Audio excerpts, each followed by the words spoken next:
नमस्कार दोस्तों, the exam hacker channel में आपका स्वागत है। दोस्तों, हम लोग क्लाइमेटोलॉजी जो फिजिकल ज्योग्राफी का एक सेक्शन है, दूसरा सेक्शन है, उसको हम लोग स्टडी कर रहे हैं।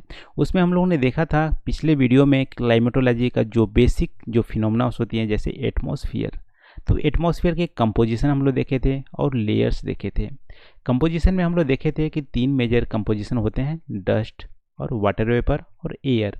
एयर में नाइट्रोजन सबसे हाईएस्ट पाया जाता है, फिर ऑक्सीजन का होता है परसेंटेज, फिर आर्गन का होता है, फिर कार्बन डाइऑक्साइड का होता है। लेयर्स में हम लोग 5 लेयर देखे थे। सबसे नीचे का जो लेयर होता है वो होता है ट्रोपोस्फीयर या क्षोभमंडल, फिर उसके ऊपर स्ट्रेटोस्फीयर, फिर मेसोस्फीयर और फिर थर्मो या आयनोस्फीयर और फिर क्या होता है एक्सोस्फीयर। इन सब का हाइट्स और टेम्परेचर और प्रेशर भी हम लोग स्टडी किए हुए थे, और जो अलग अलग लेयर्स में उसके क्या कैरेक्टरिस्टिक है उसको हम लोग ऑलरेडी स्टडी कर लिए हैं। तो आई होप ये सारे नॉलेज आपको होगा, क्योंकि इंसुलेशन में जो कुछ नॉलेज है वो यहाँ पे यूज होने वाले हैं। तो यदि इस वीडियो को आप नहीं देखे हैं तो प्लीज़ जाके पहले आप इस वीडियो को देख लीजिए, ठीक है। लेयर्स और कंपोजिशन ऑफ एटमॉस्फेयर। आज की इस वीडियो में हम लोग देखने हैं इंसुलेशन होती क्या है। इंसुलेशन के हिंदी में सूर्य ताप भी बोलते हैं। तो सूर्य ताप होती क्या है, फिर उसके कंपोनेंट्स क्या होते हैं, ठीक है। सूर्य ताप के कंपोनेंट्स क्या होते हैं उसको देखेंगे। फिर सोलर कांस्टेंट क्या होते हैं, और प्रोसेस कौन कौन से हैं जो इंसुलेशन को इफेक्ट करते हैं अर्थ में। फिर फैक्टर्स कौन कौन से होते हैं जो इंसुलेशन के इफेक्ट करते हैं। प्रोसेस और फैक्टर, यहाँ पे 2 अलग अलग चीज़ें हैं। फिर डिस्ट्रीब्यूशन देखेंगे, इंसुलेशन का अर्थ में डिस्ट्रीब्यूशन कैसा है, उसका पैटर्न क्या है, कहाँ पे इंसुलेशन ज़्यादा पड़ती है, कहाँ पे कम पड़ती है, उसका पैटर्न हम लोग यहाँ पे स्टडी करने वाले हैं। तो आज की वीडियो में काफ़ी कुछ स्टडी करने वाले हैं। तो चलिए आज की वीडियो स्टार्ट करते हैं। सबसे पहले दोस्तों, इंसुलेशन होती क्या है। इंसुलेशन का फुल फॉर्म है इनकमिंग सोलर रेडिएशन, ठीक है। आयन से इनकमिंग बना है और फिर सोलर रेडिएशन। तो सूरज से जो एनर्जी अर्थ को मिलती है उसको ही इंसुलेशन बोलते हैं। तो शॉर्ट में क्या है, सोलर एनर्जी रिसीव होती है अर्थ में, उसको ही इनकमिंग सोलर रेडिएशन या इंसुलेशन बोलते हैं। ये जो एनर्जी होती है दोस्तों, ये हमारी शॉर्ट वेवलेंथ फॉर्म में होती है, क्योंकि शॉर्ट वेवलेंथ फॉर्म वही एनर्जी होती है। एनर्जी कहाँ से जनरेट होती है, जिसके पास बहुत ही ज़्यादा एनर्जी हो वही शॉर्ट वेवलेंथ एनर्जी इमिट कर सकती है, जैसे सूरज। और फिर इसी एनर्जी को जो अर्थ होता है वो क्या करता है, लॉन्ग वेव रेडिएशन में क्या करता है, इमिट करता है, क्योंकि अर्थ के पास अपनी एनर्जी होती नहीं है। शॉर्ट वेवलेंथ को ही वो क्या करता है, एब्जॉर्व करता है और फिर रेडिएट करता है लॉन्ग वेव लेंथ में। तो सबसे पहले देख लें इंसुलेशन क्या होती है। शॉर्ट में क्या होती है, जो सूरज से जो एनर्जी हमें अर्थ को मिलती है उसको ही इनकमिंग सोलर रेडिएशन बोलते हैं। ये शॉर्ट वेवलेंथ फॉर्म में होती है।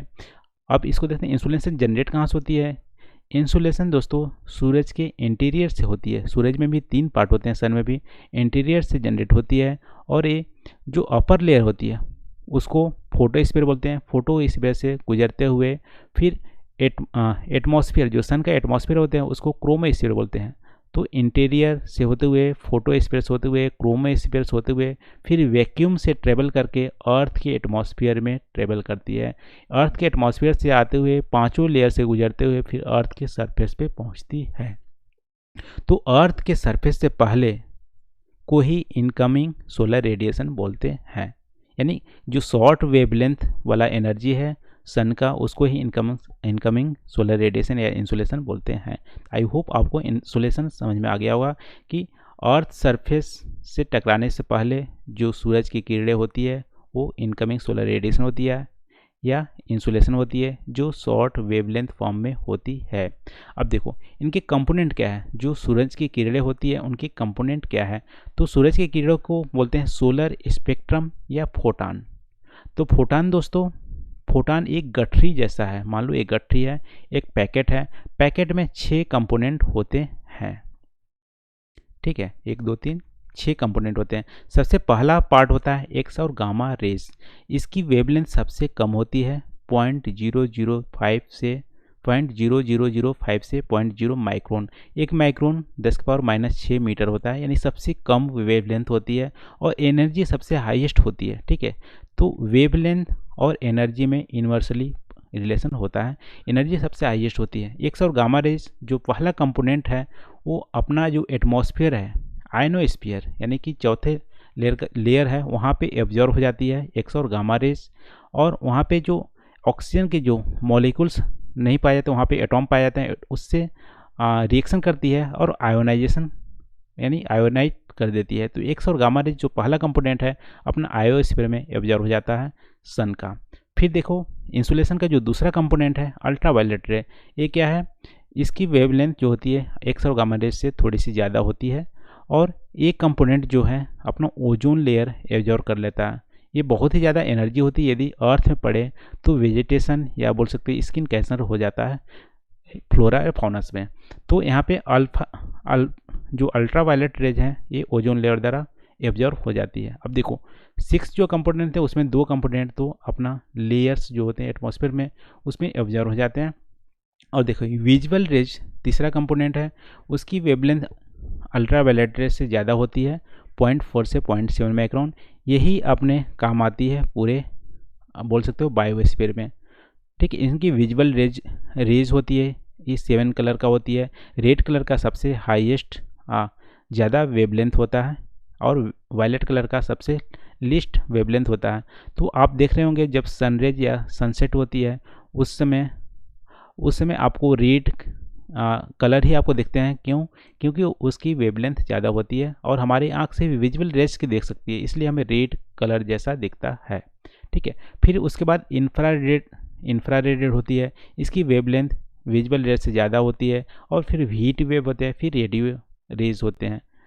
ठीक है, हीट वेव को इसको क्या बोलते हैं, माइक्रोवेव भी बोलते हैं। तो माइक्रोवेव और रेडियो वेव इंफ्रारेड ये क्या है कि अर्थ में आती है और रेडिएट हो जाती है, ये भी अपने काम का नहीं होती। सिर्फ विजुअल रेज हमारी अर्थ में जो बायोस्फीयर होती है उसको एब्जॉर्ब करती है और एक हम ह्यूमन को दिखती है। ठीक है, तो 6 कंपोनेंट होते हैं, 2 तो हमारे एक्स और गामा रेज और अल्ट्रावायलेट रेज ये क्या है एटमॉस्फेयर में एब्जॉर्ब हो जाते हैं आयनोस्फीयर और ओजोन लेयर द्वारा। तो अभी हम लोग देखें कंपोनेंट्स क्या होती हैं स्पेक्ट्रम्स का। ये यूपीएससी के जो प्री एग्ज़ाम्स होते हैं उसमें पूछ लिए जाते हैं। ठीक है, तो प्रीलिम्स में पूछ लिए जाते हैं, इसको आपको ध्यान रखना है कि किसकी वेवलेंथ ज़्यादा होती है और किसकी वेवलेंथ कम होती है। तो एक्स और गामा रेज की सबसे कम वेवलेंथ होती है और रेडियो जो रेज होती है उसकी वेवलेंथ सबसे ज़्यादा होती है, ये 3000 माइक्रोन्स के आसपास होती है। और 1 माइक्रोन क्या होती है 10⁻⁻6 मीटर होती है, तो आप देख सकते हो। तो अब देखते हैं सोलर कांस्टेंट क्या होती है। तो अभी हम देखें इंसुलेशन क्या होती है कि सूरज की किरणें अर्थ के सरफेस में पहुंचने से पहले जो शॉर्ट वेव फॉर्म में होती है उसको इंसुलेशन बोलते हैं। फिर सोलर कांस्टेंट देख लेते हैं। तो सोलर कांस्टेंट अपना देखो अर्थ है, अर्थ की एटमॉस्फेयर है, एटमॉस्फेयर में बहुत सारे लेयर हैं। सबसे पहले ट्रोपोस्फेयर, फिर स्ट्रेटो, फिर मेसो, फिर आयनो या थर्मोस्फेयर। तो आयनो और थर्मोस्फेयर के ऊपर यहाँ पे हाइट लेयर में आप देखे होंगे 1000 किलोमीटर होती है। तो अर्थ के सरफेस से 1000 किलोमीटर या आप थर्मोपॉज पे जो इंसुलेशन होती है वो पर यूनिट एरिया में जो इंसुलेशन पड़ती है उसको ही सोलर कांस्टेंट बोलते हैं। तो सोलर कांस्टेंट क्या होती है थर्मोपॉज पे या 1000 हाइट पे जो अमाउंट ऑफ एनर्जी रिसीव्ड होती है पर स्क्वायर मीटर्स एरिया में और पर घंटा, यानी 1 घंटा और 1 स्क्वायर मीटर्स एरिया में जो एनर्जी हमें रिसीव्ड होती है उसको ही सोलर कांस्टेंट बोलते हैं। ये जनरली 1.366 किलोवाट होती है या 1366 वाट होती है। तो सोलर कांस्टेंट क्या होते हैं, एटमॉस्फेयर के ऊपर यानी कि थर्मोपॉज पे जो अर्थ सरफेस से 1000 किलोमीटर का ऊपर है, यहाँ पे पर यूनिट एरिया में जो सोलर एनर्जी रिसीव्ड होती है उसको ही हम सोलर कांस्टेंट बोलते हैं। ठीक है, तो आई होप आपको क्लियर हो गया होगा सोलर कांस्टेंट क्या है। तो सोलर कांस्टेंट लोएस्ट होती है। अब देखो सोलर कांस्टेंट भी चेंज होती रहती है, ये भी फिक्स्ड नहीं होती है। सोलर कांस्टेंट लोएस्ट होती है अफेलियन पॉइंट पे और सबसे ज़्यादा होती है पेरीहेलियन पॉइंट पे जो जनवरी में होती है। तो देखो अफेलियन और पेरीहेलियन पॉइंट क्या है, ये देखो अपना सूरज है, अर्थ क्या है एक ऑर्बिट करती है। ऑर्बिट के दौरान कभी सूरज के बहुत ज़्यादा नज़दीक आ जाती है, नज़दीक आने को बोलते हैं पेरीहेलियन पॉइंट।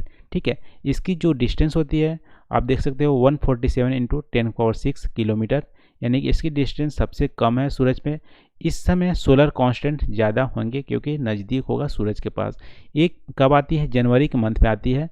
जनवरी के मंथ में क्या होती है? पेरिहेलियन पॉइंट पे सोलर कांस्टेंट ज़्यादा होते हैं। अब यहाँ पे एक क्वेश्चन उठता होगा कि जनवरी के पॉइंट में हमारे यहाँ तो बहुत ठंडी होती है, तो सोलर कांस्टेंट ज़्यादा कैसे हो गए? दोस्तों, ठंडी होने का रीज़न है कि अर्थ टिल्टेड है और जो सन की ओर फेसिंग है वो क्या है? सदर्न हेमिस्फीयर है, इसलिए सदर्न हेमिस्फीयर में गर्मी ज़्यादा होती है और जो हम लोग क्या है नॉर्दर्न हेमिस्फीयर में पाए जाते हैं, इसलिए हमें ठंडी महसूस होती है। लेकिन सोलर कांस्टेंट जनवरी के मंथ में सबसे ज़्यादा होते हैं क्योंकि पेरिहेलियन पॉइंट पे अर्थ होता है। फिर अफेलियन पॉइंट पे क्या होती है? सबसे कम सोलर कांस्टेंट होते हैं क्योंकि उस समय डिस्टेंस क्या होती है? सूरज से बहुत ज़्यादा होती है। 152 इंटू 10⁻6 किलोमीटर होती है डिस्टेंस, ये सबसे लार्जेस्ट होती है। तो अफेलियन पॉइंट पर सोलर कांस्टेंट आपको कम देखने को मिलेंगे और पेरिहेलियन पॉइंट पे सोलर कांस्टेंट ज़्यादा देखने को मिलते हैं। तो अभी हम देखें सोलर कांस्टेंट क्या होते हैं और कहाँ कहाँ पे सोलर कांस्टेंट होते हैं, ज़्यादा होते हैं, कम होते हैं। ठीक है, अब देखो यहाँ पे वैसे ही चंद्रमा के भी पेरिगी पॉइंट होते हैं और अपोगी पॉइंट होते हैं। अपोगी पॉइंट क्या होते हैं? लार्जेस्ट। आप ए से ए देख सकते हो, ए सबसे पहले आता है इसलिए यहाँ पे लार्जेस्ट डिस्टेंस होती है।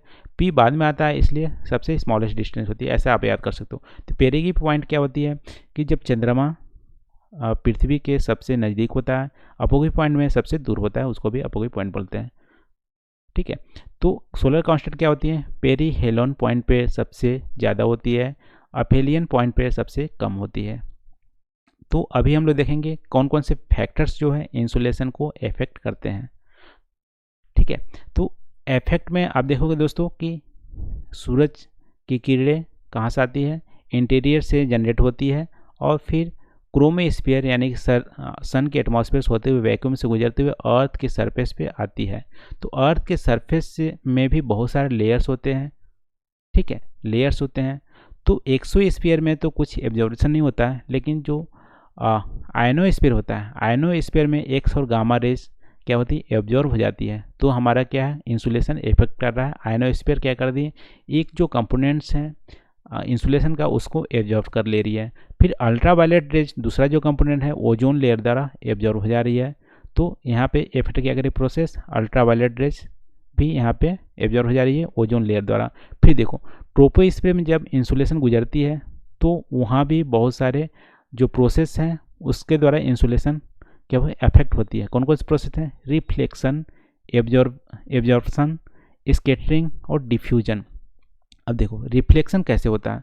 रिफ्लेक्शन मान लो जो अपना क्लाउड है, क्लाउड में आइस क्रिस्टल पाए जाते हैं यानी बर्फ़ पाए जाते हैं। तो आपको पता होगा बर्फ़ में क्या होती है? एल्बेडो ज़्यादा होती है, रिफ्लेक्शन ज़्यादा होती है। तो जब इंसुलेशन क्रिस्टल पे पड़ती है, आइस क्रिस्टल पे पड़ती है, तो क्या होती है? रिफ्लेक्ट हो जाती है। तो कुछ पोर्शन जो इंसुलेशन का होती है जो वहाँ पे जो क्लाउड्स हैं उससे रिफ्लेक्ट हो जाती है। तो रिफ्लेक्शन प्रोसेस द्वारा इंसुलेशन इफेक्ट होता है। फिर एब्जॉर्प्शन क्या होती है? कुछ वाटर वेपर जो हैं वो क्या करती है? इंसुलेशन को एब्जॉर्ब कर लेती है। ठीक है, अपने में समाहित कर लेती है। तो एब्जॉर्प्शन केस में भी इंसुलेशन इफेक्ट होता है। फिर स्कैटरिंग।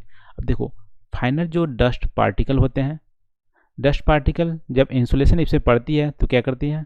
सन के रेज स्कैटर्ड हो जाते हैं। ठीक है, तो स्कैटरिंग के प्रोसेस से भी इंसुलेशन इफेक्ट होती है। फिर डिफ्यूजन, कुछ लार्जर जो डस्ट पार्टिकल होते हैं वो क्या करते हैं कि जब उनकी सनरेज पड़ती है तो डिफ्यूज हो जाते हैं, डिफ्यूज कर देते हैं। जैसे डिफ्यूजन का प्रोसेस आप ऐसे समझ सकते हो कि आप दरवाज़ा बंद किए हो, ठीक है, दरवाज़ा बंद किए हो और दिन का है, दिन का समय है, फिर भी क्या करती है? आपको अंधेरा रूम में अंधेरा नहीं दिखेगा, उजाला दिखेगा। क्यों? क्योंकि डिफ्यूजन जो सूरज की रेज है डिफ्यूजन प्रोसेस से आपके जो रूम में रोशनी आ जाती है। वैसे ही जो लार्जर पार्टिकल होते हैं वो भी डिफ्यूज करते हैं। तो ये सारे प्रोसेस हैं रिफ्लेक्शन, एब्जॉर्प्शन, स्कैटरिंग और डिफ्यूजन, ये सोलर जो इंसुलेशन है उसको इफेक्ट करती है प्रोसेस। इसको आपको ध्यान रखना है। ये इमेज है, आप इससे आप देख सकते हो इंसुलेशन सूरज से आ रही है और फिर एब्जॉर्ब हो जाती है कुछ पोर्शन आयनोस्फीयर द्वारा। कौन क्या पोर्शन एब्जॉर्ब होती है? एक्स और गामा रेज। फिर नीचे आती है तो यूवी रेज एब्जॉर्ब हो जाती है स्ट्रेटोस्फीयर में ओजोन लेयर द्वारा। फिर ट्रोपोस्फीयर में जब इंसुलेशन आती है तो क्या क्या होती है? रिफ्लेक्शन होती है डस्ट पार्टिकल द्वारा और रिफ्लेक्ट होती है कुछ क्लाउड्स द्वारा। ठीक है। फिर एब्जॉर्ब हो जाती है वाटर वेपर द्वारा, फिर डिफ्यूजन होती है डस्ट पार्टिकल जो लार्जर पार्टिकल होते हैं, और उसके बाद फिर अर्थ के सरफेस पे पड़ती है। तो इंसुलेशन अर्थ के सरफेस से पड़ने से पहले ये सारे प्रोसेस से होकर गुजरती है, और ये सारे प्रोसेस क्या होती हैं, इंसुलेशन को अफेक्ट करती हैं। इसको आपको ध्यान रखना है। फिर देखते हैं दोस्तों कि कौन कौन से फैक्टर, यानी कि प्रोसेस नहीं, यहाँ पे फैक्टर्स कौन कौन से अफेक्ट करते हैं इंसुलेशन को। तो 2 फैक्टर मेजर हैं, एक्स्ट्रा टेरेस्ट्रियल फैक्टर और फिर terrestrial factor. Extra terrestrial factor में आप देख सकते हो कि अर्थ के एटमॉस्फेयर से ऊपर, यानी कि अर्थ के एटमॉस्फेयर तो 1000 किलोमीटर या 3600 किलोमीटर है, लेकिन उससे ऊपर जो फैक्टर्स रिस्पॉन्सिबल हैं इंसुलेशन को कम या ज़्यादा करने में, वो कौन कौन से हैं। फिर टेरेस्ट्रियल फैक्टर मतलब एटमॉस्फेयर के अंदर कौन कौन से फैक्टर रिस्पॉन्सिबल हैं इंसुलेशन को घटाने बढ़ाने के लिए, तो उसको देखते हैं। एक्स्ट्रा टेरेस्ट्रियल फैक्टर आप देख सकते हो कि सन स्पॉट और सन फ्लेयर एक्टिविटीज़। अब सन में भी क्या होते हैं, सन स्पॉट होते हैं, और सन फ्लेयर मतलब कुछ ज़्यादा हॉट स्पेस होती है सन में। सन स्पॉट और सन फ्लेयर में आप टेम्परेचर का डिफरेंस आप देखोगे 15,000 डिग्री सेंटीग्रेड का डिफरेंस होते हैं। सन स्पॉट क्या होते हैं, कूलर एरिया होती है, सन फ्लेयर क्या होती है, हॉटर एरिया होती है। तो मान लो कभी सन स्पॉट ज़्यादा हो गए सन में, तो आपको कम वहाँ पे सनरेज इमिट होंगे। तो सन स्पॉट और सन फ्लेयर दोनों एक्टिविटीज़ क्या करती है, इंसुलेशन को अफेक्ट करती है। सन फ्लेयर ज़्यादा होंगे तो इंसुलेशन ज़्यादा इमिट होगा। फिर देखो पेरिहेलियन और अपेलियन पोजीशन ऑफ अर्थ। अभी हम देखें कि अपेलियन पोजीशन में क्या होती है कि सन जो होती है सबसे दूर होती है अर्थ से, और सोलर कांस्टेंट वहाँ पे कम देखने को मिलता है। और पेरिहेलियन में अर्थ क्या होती है, सबसे नज़दीक होती है सूरज में, और सोलर कांस्टेंट ज़्यादा देखने को मिलता है। फिर देखो एंगल ऑफ इंसिडेंस। अब देखो सूरज और अर्थ के बीच में एंगल ऑफ इंसिडेंस यदि 90 डिग्री का रेज यदि पड़ती है तो वहाँ पे इंसुलेशन ज़्यादा होंगे। यदि 0 डिग्री पड़ती है सबसे कम होंगे, 45 उससे कम होंगे। ठीक है, तो एंगल ऑफ इंसिडेंस भी रिस्पॉन्सिबल है अपना इंसुलेशन को ज़्यादा अब और कम करने में। ठीक है, फिर मेटेराइट डस्ट। यदि स्पेस में मान लो मेटेराइट डस्ट है तो भी वहाँ पे जैसे स्कैटरिंग होती है, रिफ्लेक्शन होती है, वहाँ भी प्रोसेस स्टार्ट हो जाएगा यदि मेटेराइट डस्ट स्पेस में है तो ये सारे फैक्टर्स क्या करती है, इंसुलेशन को इफेक्ट करती है। ये एक्स्ट्रा टेरेस्ट्रियल फैक्टर बोलते हैं इसको। फिर देखो टेरेस्ट्रियल फैक्टर, ये एटमॉस्फेयर में जब सनरेज पहुँचती है तो क्या क्या फैक्टर्स होते हैं। जैसे मान लो एटमॉस्फेयर में जो गैसेस का कंपोनेंट्स हैं या आयनोस्फीयर हैं, लेयर्स हैं, जैसे आयनोस्फीयर एक्स और गामा रेज को एब्जॉर्ब कर लेते हैं, ओजोन लेयर यूवी रेज को एब्जॉर्ब कर लेता है। और फिर क्लाउड्स क्या होते हैं, क्लाउड्स में रिफ्लेक्शन होता है, फॉग में रिफ्लेक्शन एब्जॉर्बेशन होता है। फिर एंथ्रोजोनिक फोर्स जैसे डस्ट, वोल्केनिक डस्ट, ये भी क्या करती है, स्कैटरिंग होती है और डिफ्यूजन होती है। और फिर फॉरेस्ट और वेजिटेशन भी रिफ्लेक्शन करती है, एब्जॉर्बेशन करती है। तो ये सारे फैक्टर जो क्या है, टेरेस्ट्रियल फैक्टर है जो इंसुलेशन को इफेक्ट करती है। तो दोस्तों इंसुलेशन के 2 फैक्टर, टेरेस्ट्रियल फैक्टर और एक्स्ट्रा टेरेस्ट्रियल फैक्टर हम लोग यहाँ पे डिस्कस किए। अब देखते हैं इंसुलेशन का डिस्ट्रीब्यूशन अर्थ में कहाँ कहाँ है, कैसे जो अर्थ है क्या इक्वली सब जगह इंसुलेशन समान है कि डिस्ट्रीब्यूट अलग अलग है, यानी पैटर्न उसका अलग अलग है। तो दोस्तों इंसुलेशन जो है अर्थ में वो एक समान नहीं है। इंसुलेशन अभी हम लोग देखें क्या क्या फैक्टर रिस्पॉन्सिबल है। तो इंसुलेशन अब ऑन द एवरेज आप देखोगे तो इक्वेटर पर सबसे ज़्यादा इंसुलेशन देखने को मिलेगी और पोल्स पे सबसे कम इंसुलेशन देखने को मिलेगी। तो ग्राफ यदि बनाओगे, ये रहा इक्वेटर, ये रहा पोलवर्ड, तो आपको ग्राफ में इंसुलेशन कम देखने को मिलेगी पोलवर्ड, और इक्वेटर पर जाते ही इंसुलेशन बढ़ता हुआ देखने को मिलेगा। क्यों? क्योंकि यहाँ पे 2 मेजर जो फैक्टर्स हैं रिस्पॉन्सिबल होते हैं इक्वेटर पे ज़्यादा इंसुलेशन होने का। पहला है कि सन की रेज क्या होती है, 90 डिग्री पड़ती है इक्वेटर पे, और पोल्स में आप देखोगे यहाँ पे लगभग 0 डिग्री होता है। सन की रेज ऐसे देखोगे तो 90 डिग्री होता है, यहाँ पे एंगल्स बढ़ते जाते हैं। जब एंगल्स बढ़ेंगे तो क्या होंगे, मान लो यहाँ पे 10 यूनिट आ रहा है, यहाँ पे 10 यूनिट आ रहा है, यहाँ पे एरिया क्या है, कम है, कम एरिया में 10 यूनिट आ रहा है, और पोल्स में लार्जर एरिया में 10 यूनिट आ रहा है, तो यहाँ पे क्या होंगी, ये इंसुलेशन क्या फैल जाएगा। तो यहाँ पे कम इंसुलेशन मिलेगा पोलर्स में, और 90 डिग्रीज में जो सनरेज पड़ती है वहाँ पे इंसुलेशन ज़्यादा देखने को मिलेंगे। फिर देखो यहाँ पे डेज ड्यूरेशन ज़्यादा होती है ऑन द एवरेज। यहाँ पे देखो 12 घंटा का दिन होता है, 12 घंटा का नाइट होता है, और पोलवर्ड्स में आप देखने को डेज का ड्यूरेशन है कम होती है। तो इसके वजह से क्या होती है कि यहाँ पे इंसुलेशन कम देखने को मिलेगा। तो दो मेजर फैक्टर हैं इक्वेटर पे ज़्यादा इंसुलेशन होने का। पहला क्या है कि डे का ड्यूरेशन है ज़्यादा होती है और सनरेज होती है 90 डिग्री पड़ती है, इससे इंसुलेशन ज़्यादा देखने को मिलते हैं और पोल वर्ल्ड में कम देखने को मिलते हैं। इसके अलावा भी आप देखोगे इक्वेटर से थोड़ा सा दूर यानी कि यहाँ पे डिजर्ट्स पाए जाते हैं। डिजर्ट्स में आपको insolation as compare to equator ज़्यादा देखने को मिलेंगे। क्यों? क्योंकि इक्वेटर्स में बादल ज़्यादा होते हैं। बादल ज़्यादा होने से क्या होती है, रिफ्लेक्शन ज़्यादा हो जाते हैं और इंसुलेशन यहाँ पे इक्वेटर्स में थोड़ा सा कंपेयर करोगे एक कुछ स्पेसिफिक टाइम के लिए, क्योंकि spatial distribution on the average आप देखोगे तो इक्वेटर पर सबसे ज़्यादा इंसुलेशन मिलती है, ठीक है, पूरे साल में। लेकिन कुछ टाइम के लिए, जैसे मान लो ट्रॉपिक ऑफ कैंसर पे जून में ज़्यादा इंसुलेशन होती है और एज कम्पेयर टू इक्वेटर। तो टेम्परल वेरिएशन पाए जाते हैं, स्पेशल वेरिएशन भी इंसुलेशन का मिलते हैं।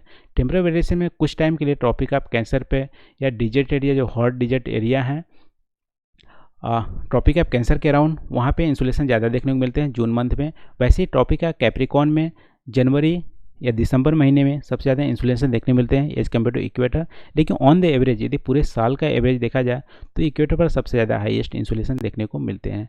तो यह दोस्तों इंसुलेशन का डिस्ट्रीब्यूशन का पैटर्न पूरे वर्ल्ड में। तो आज के वीडियो में बस इतना ही। आई होप यहाँ पे वीडियो आपको पसंद आया होगा। थोड़ा सा समरी देख लेते हैं। यहाँ पे समरी क्या है, इंसुलेशन क्या होती है कि जो अर्थ के सरफेस से पहले जो सन की एनर्जी होती है उसको इंसुलेशन बोलते हैं या इनकमिंग सोलर रेडिएशन बोलते हैं। ये शॉर्ट वेव लेंथ फॉर्म में होती है। फिर कंपोनेंट्स में 6 कंपोनेंट, एक्स और गामा, फिर यूवी, फिर विजिबल, फिर आपको अल्ट्रावायलेट्स, फिर माइक्रो रेस, फिर रेडियो रेस। फिर सोलर कांस्टेंट क्या होती है, अर्थ की सरफेस से 1000 किलोमीटर ऊपर या थर्मोपॉज या आइनोपॉज पे पर स्क्वायर मीटर्स पे पर आवर जो सोलर की एनर्जी होती है वही सोलर कांस्टेंट होती है। सोलर कांस्टेंट चेंज होती रहती है। पेरीहेलियन पॉइंट पे सबसे ज़्यादा होती है, अफेलियन पॉइंट पे सबसे कम होती है। प्रोसेस कौन कौन से हैं इफेक्ट करते हैं इंसुलेशन के, जैसे आयनोस्फीयर में यूवी एक्स और गामा रेज एब्जॉर्ब हो जाती है। यूवी किरणें जो होती है अल्ट्रा स्ट्रेटोस्फीयर में एब्जॉर्ब हो जाती है। फिर रिफ्लेक्शन, स्कैटरिंग, डिफ्यूजन और बहुत सारे प्रोसेस हैं वो इफेक्ट करती है इंसुलेशन का। फिर फैक्टर्स में आप देखोगे एक्स्ट्रा टेरिटोरियल फैक्टर और terrestrial factor. Extra terrestrial factor हम देखे थे सन स्पॉट और सन फ्लेयर, और फिर मेट्रियोर जो होती है डस्ट वो भी इफेक्ट करती है, और इंक्लेशन ऑफ सन वो भी इफेक्ट करती है। टेरेस्ट्रियल फैक्टर में हम देखे थे क्लाउड्स, वेजिटेशन, और फिर जो लेयर्स होते हैं डिफरेंट एटमॉस्फेयर में, डस्ट पार्टिकल वो भी इफेक्ट करती है। फिर डिस्ट्रीब्यूशन में देखे थे कि ऑन द एवरेज पूरे ईयर्स का देखें तो इक्वेटर पर सबसे ज़्यादा इंसुलेशन देखने को मिलती है, और जैसे जैसे इक्वेटर से पोलवर्ड जाते हैं इंसुलेशन कम होता हुआ दिखता है। ठीक है, तो यह है दोस्तों इंसुलेशन। आई होप आपको सारे जो कंपोनेंट्स हैं आपको अच्छे से समझ में आ गए होंगे। यदि वीडियो अच्छा लगा हो तो प्लीज़ चैनल को सब्सक्राइब कीजिए और कमेंट करके ज़रूर बताइए वीडियो कैसा लगा। तो आज की वीडियो में बस इतना ही। Thank you for watching. मिलते हैं अगले वीडियो में नए टॉपिक के साथ। Thank you.